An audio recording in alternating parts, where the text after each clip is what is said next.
நான் தூக்கு போட்டு தொங்குறேன், நீங்க சொல்லுங்க. தொங்குறியா? கண்டிப்பா தொங்கணும், தொங்க விட்டுருவேன் மேலேயே. ஊசி போட்டு பிள்ளை பாத்துக்கிறோம்டா. டெஸ்டி பேபி. அதான் பொம்பளை எல்லாம் சிரிக்காத, ஊசி நான் எரிச்சல்ல இருக்கேன் நான். எனக்கு உள்ள ஒண்ணு இடம் தீண்டா இருக்க, அவ்வளவு 16 பேர் விரிச்சுக்கிட்டு உட்கார்ந்தல எனக்கு.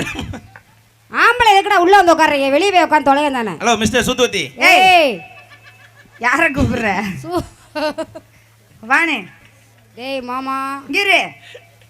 எங்க அண்ணன் தான் எனக்கு சப்போர்ட். நீ கை தட்டுனே, கை தட்டு, ஜோரா தட்டு. ஏன் உனக்கு எது ஸ்பீடா தட்டு? தொக்காது விழுந்துருச்சா? கால்ல எடுக்கணுமா? சப்போர்ட்டுக்கு வந்திருக்கு. அவன் சப்போர்ட்டுக்கு தான் வருவான். ஏய் என்னதான் பிடிக்கலாட்டி அவனுக்கு மனசு ஆறாது. டேய் இல்லப்பா என்னோட பேரை சரி தப்பா நினைக்காத. நீ ஆம்பளை தானே? பாக்குறியா? டேய் நீ ஆம்பளை தானடா? Yes definitely. உனக்கு என்ன சந்தேகம் அதுல? கச்சேரி முடிஞ்சவனே என்னோட கார்ல வா. ஆமா நம்ம ரெண்டு பேரும் என்ன பண்ண? நீ சொல்ற கேளுடா, ஏத்து பேசுற ஏலப்பல. சரிடி சொல்லுடி. அந்த திருப்பத்தூர் முக்கம் இருக்குல்ல, ஆமா அந்த முக்கத்துல பெரிய புளிய மரம் ஒண்ணு இருக்கு. ஆமா இருந்துச்சு. புளிய மரத்து டீ கடை. அந்த கடையில போய் வண்டியை நிப்பாட்டுறேன். சரி அதுல போய் தூக்கு போட்டு தொங்குற மொட்டு முண்டை நீலாம்.